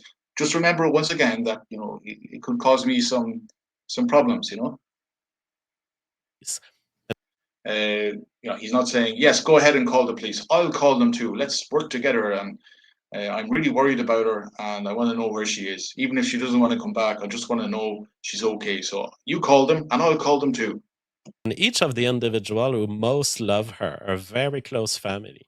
Each of them have decided not to directly call the police. One of them approached an investigator and laid out the facts of the case to them. And this investigator was a friend of the person. And the investigator says, this looks like a consensual trip. You don't have a responsibility to call the police just because she doesn't want to call you or just because someone desires some space or freedom. So the conclusion of everyone, every single person has decided, those people who love most Mama JF, they have decided not to call the police until a bureaucrat of the government did it. Gotcha. This one comes in, says JF, do investigators have an expected time frame on when they think they may find her? No, they have no such thing, and they wouldn't share this because it can be demoralizing. If they say we'll find her within the week, and then they don't find her, then people would be desperate. They would not trust the police anymore. So I think the right approach is to state reality as we discover it, and to update, but only on things that are certain. And you can't make predictions for the future when you're a policeman. Who knows how it will develop? It could be in hours from now, or it could be in years from now. Who knows? Maria Bela says for $5, but JF, you did say she was a victim of violence in other vids. But you seem here to say that she was able to kind of do all this travel time and this and that without having any real serious or significant problems. I think that she's trying to indicate that maybe there's maybe a contradiction here in terms or something, or maybe there's an explanation. Yeah, when I said that Mama JF has not been raped in her travels, I'm just reporting what she has told me. She has never been put in danger through her craziness. What the person quotes here is from another context of conversation in which I was not talking about her travelings. I was talking about an event that has traumatized Mama JF at some point in her life, but it wasn't stemming or resulting from her travels. Gotcha. This one comes in from Anonymous. Now, there has been a lot of conflict about this. This is one of the things people fight over the most. Maybe we can just get some clarification on it. He says, JF, if she was mentally ill, would you say so? It depends, because I don't acknowledge that mental illness is a reason to deny basic individual rights, including the right of free choice for oneself. And so you tell me if she was mentally ill as a factual question. I do not recognize the preemptive power of psychiatry over the rights of individual. I say it's the other way around. As an individual, you are free to go check out a psychiatrist and get services from them, including diagnosis. But it is not the role of a psychiatrist in society to say, I'm going to imperialistically conquer your individual rights. I cannot go around and say, oh, Andrew, you're schizophrenic. I'm going to take over you, and now I get your house, and now I decide what you should do with your house. I mean, that's what they did with Britney Spears. And I fully object morally on any such things as the takeover of adult rights on excuses of psychiatric diagnosis that they don't consent to. Yeah, that's been the train trick of Hollywood for, since there has been a Hollywood. Judy Tester says, is there anything we can do to help with the search? I would simply say,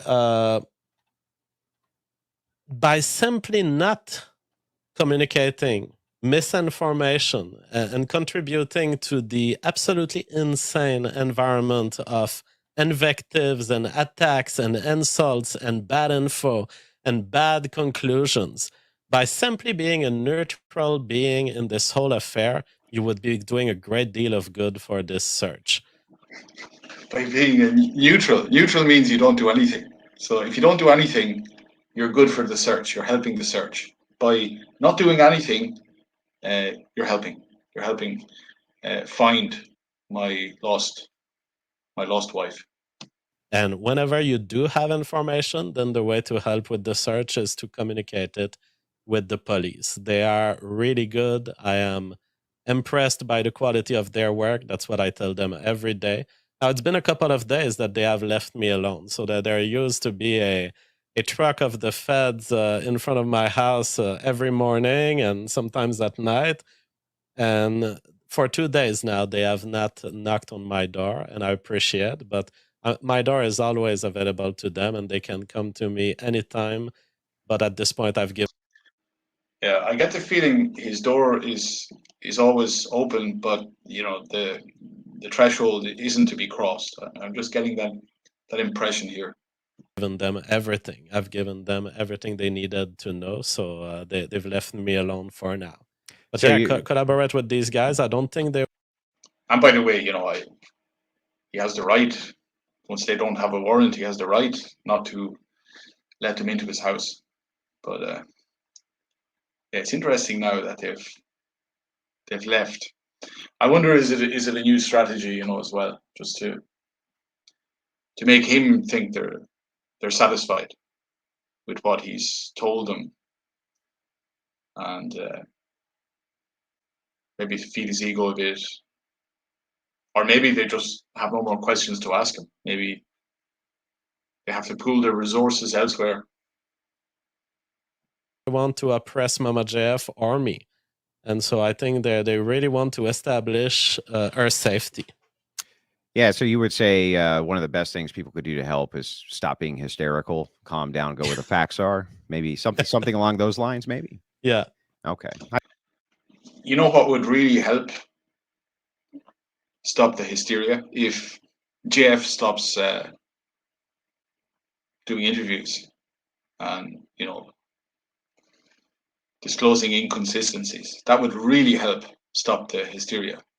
If he would just log off, if he could just somehow manage to deflate that ego and log off for a few weeks, that would really help. It would really help lower the toxic hysteria that's in the air at the moment. I think that's fair. And I think that judgment should be reserved until there are actual facts that people know. And right now, we don't know shit. And that's the truth. We don't know anything. That's why you're here, so that we can try to establish some of those things. This one comes in from a wonderful gal. Yeah, I should have just said there. What would really help stop the hysteria is, if JF would stop doing interviews in which he's constantly promoting his book. If JF could just stop coming online promoting his book while his wife is missing, that would really help stop the hysteria. So please, please, please stop increasing the hysteria, please.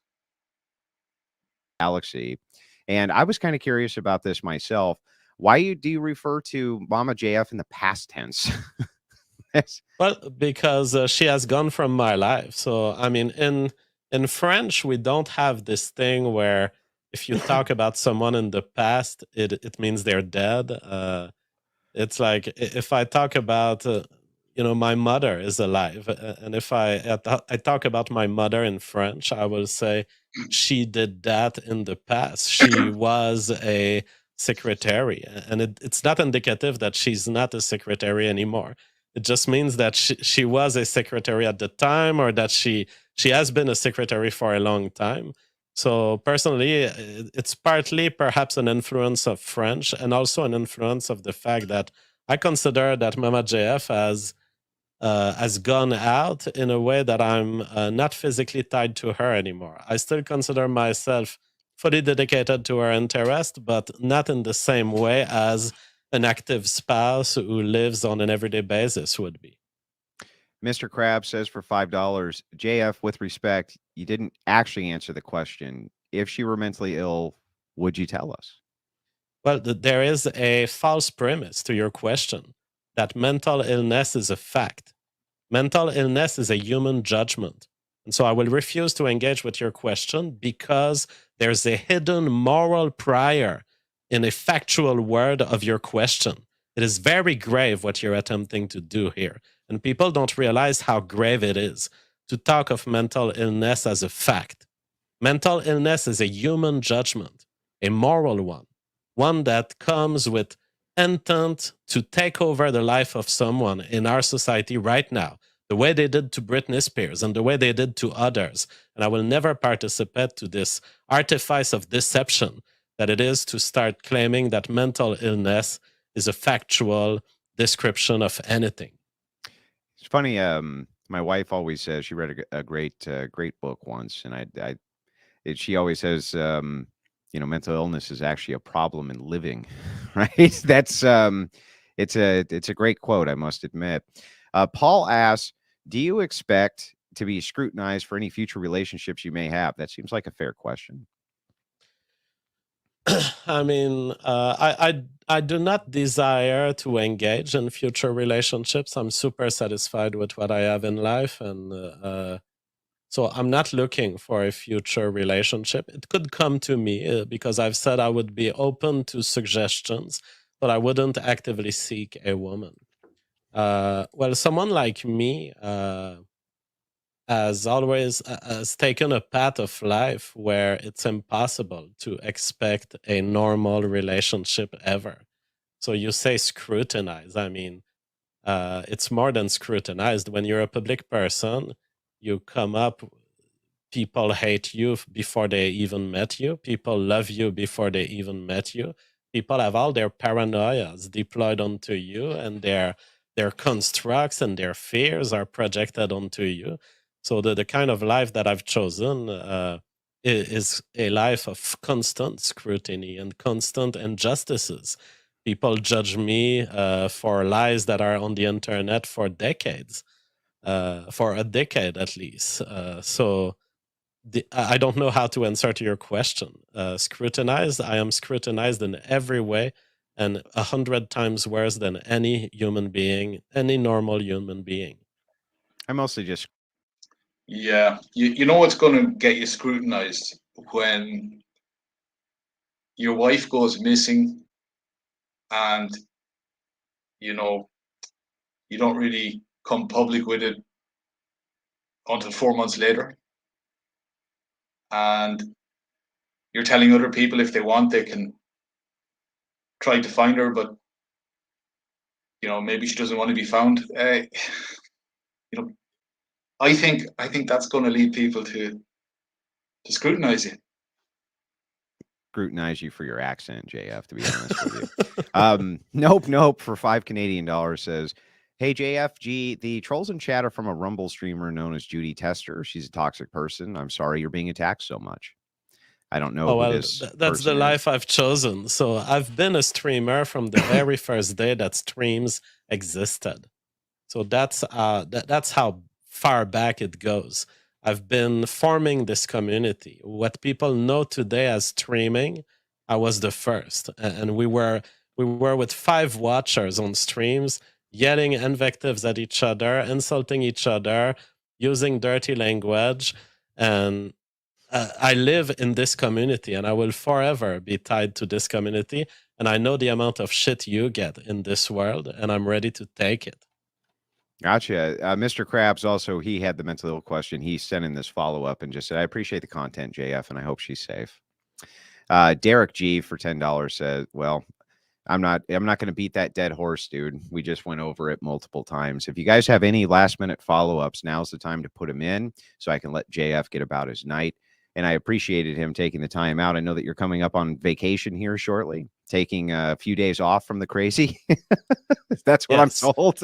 And I've been told that by atheism is unstoppable. A man who's supposed to be a rationalist, he has concluded on his Twitter account that it's so suspect that I'm taking 3 days of break when my common law spouse is the subject of a federal case of disappearance. Apparently, it's very bizarre that I'm taking 3 days of break to take time to manage the interviews related to this, to take time to correct people, and to take time to stay mentally healthy throughout all this. I find it amazing how irrational these atheists sometimes are. They are right about one thing. The theory of evolution is true. But when it goes to other things, they tend to be a little more weird. There is a question in chat that I am curious about myself. Of course, again, don't have to answer it, but it asked, did JF have an open relationship? For some reason, I have a feeling you didn't.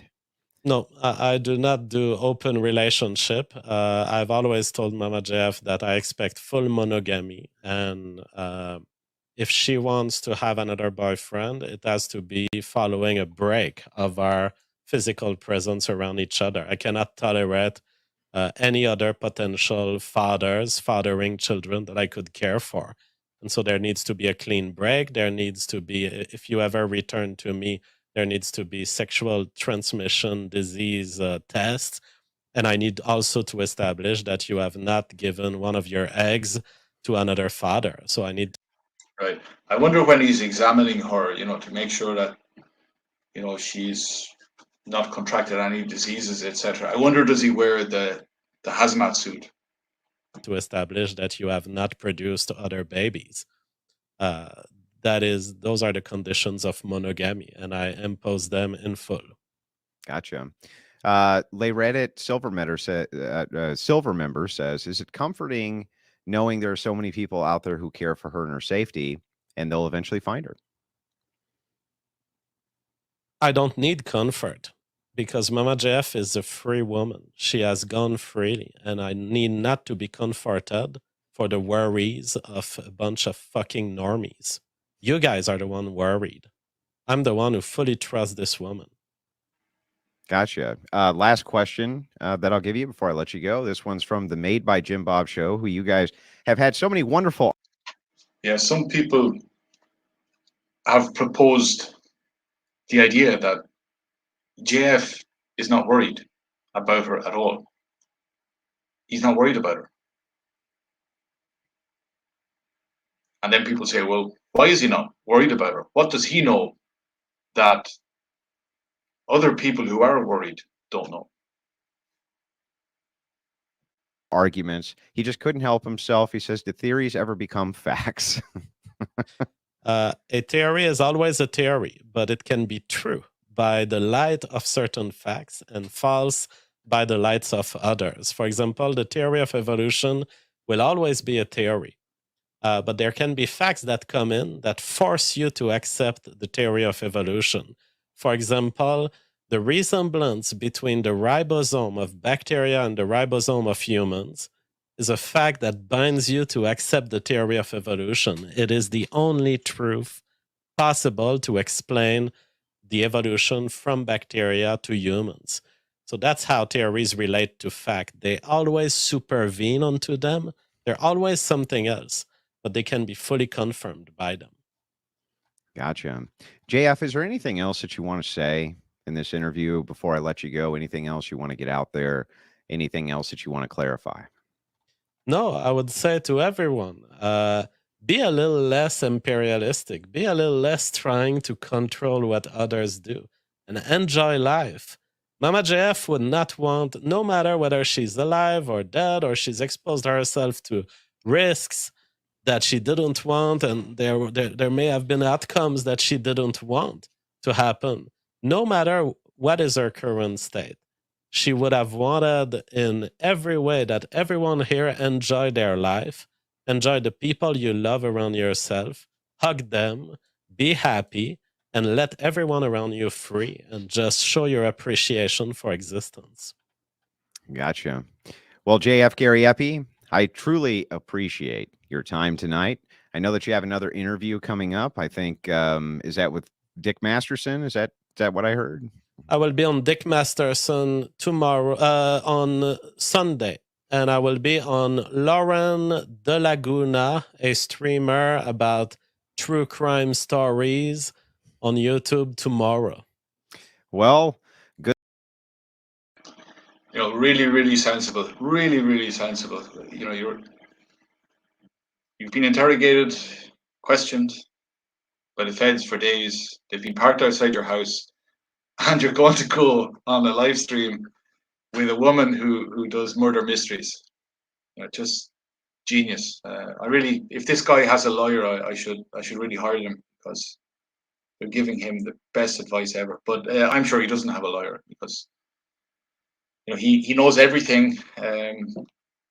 He knows every move he makes is a clever one, including going on a stream with a murder mystery woman. And yeah, as I said, I thought about doing another stream on that, but I just don't want to. It's just a horrible 50 odd minutes. It's a train wreck of an interview, and it's more from her side than his side. She was just atrocious, really, really atrocious.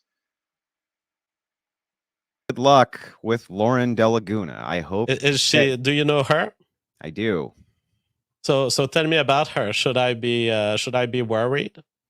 It will be woman prattle on overdrive, nonsense. It'll all be about her. That's Lauren De Laguna for you. If I were you, I would go into your kitchen and grab a hammer and smack yourself about the head and shoulders with it several times before I would sit through an interview with Lauren De Laguna. That's just me, though. Oh no. I said yes to her, and Papa JF always provides to a cute woman. Just saying, you're gonna send me a DM. You're gonna be like, Andrew, you were right. That's all that's gonna happen, JF. I'm just saying. Anyway, JF Gariepy, have a great day. Thank you for making this your first interview on this topic. I know that there was some things the audience wished that I could have gotten into, but there's parameters for every interview. We are people who are out in the public, but that doesn't mean you deserve to know fucking everything about us. So JF Gariepy, have a wonderful evening, and thank you so much for stopping into the Crucible. It was a pleasure. Bye-bye, and bye-bye everyone in the chat. Have a great night. From all of us here at the Crucible to all of you out there in Crucible land. All right, that's enough. So Papa JF always provides for a cute woman. Until soon, guys, and take care.